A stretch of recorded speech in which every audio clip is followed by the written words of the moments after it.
Veamos el estado jurídico de Kailasa. El estado jurídico de Kailasa es legítimo y está reconocido según el derecho internacional.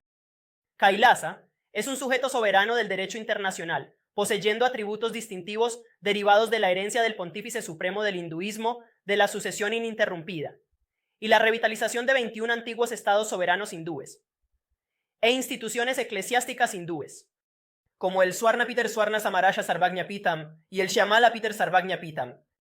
Además, Kanchi, Kailasa, Sarvagnapitam y otras 17. Instituciones históricas eclesiásticas soberanas del Sanatana hindú reciben reconocimiento consuetudinario por parte de las Naciones Unidas, según la Convención de Viena sobre Relaciones Diplomáticas y la Convención de Viena sobre Relaciones Consulares.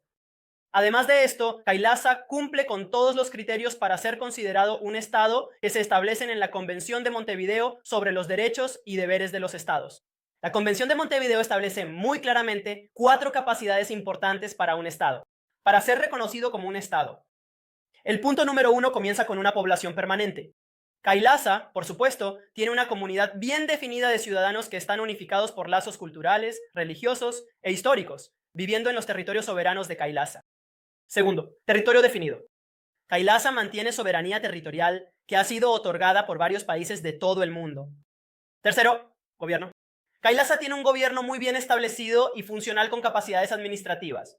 Y cuarto, capacidad para entablar relaciones con otros estados, como lo demuestran nuestros acuerdos diplomáticos con varias naciones indígenas, con varios municipios en Bolivia y en otros países del mundo. Kailasa participa activamente en relaciones internacionales.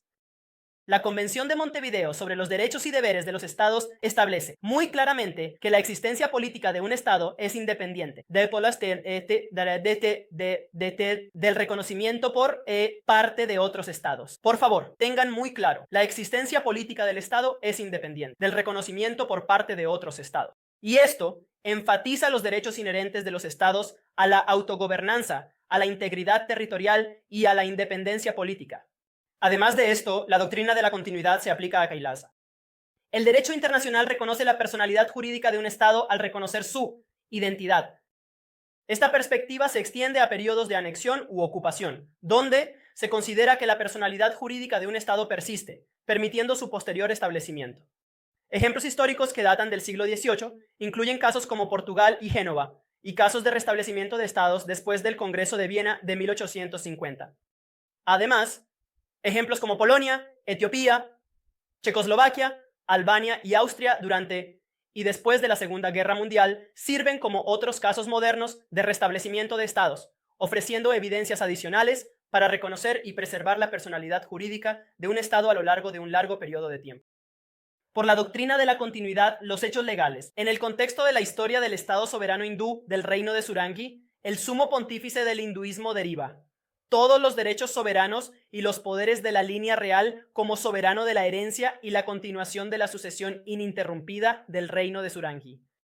El reino de Surangi, a través de la unificación de otros 20 estados soberanos hindúes y poco entidades históricas eclesiásticas soberanas, se convirtió en parte de los Estados Unidos de Kailasa, que así se convirtió en un estado jurídico soberano e independiente, con el sumo pontífice del hinduismo como soberano.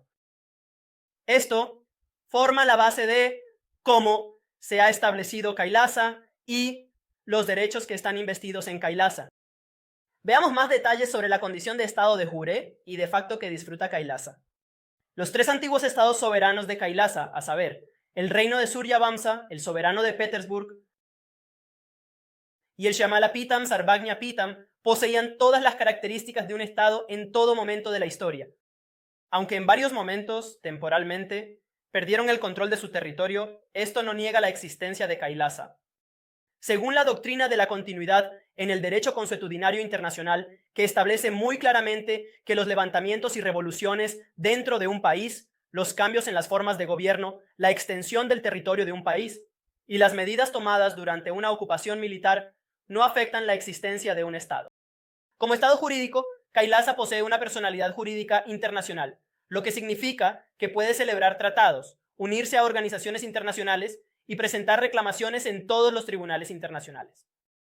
Tal historia antigua ilustra que las naciones soberanas constituyentes y las entidades de los Estados Unidos, de Kailasa tienen una personalidad jurídica internacional, bien conocida en varios momentos dados, poseyendo tanto la condición de estado de jure como de facto, y su resurgimiento como Kailasa continúa haciéndolo hoy en día.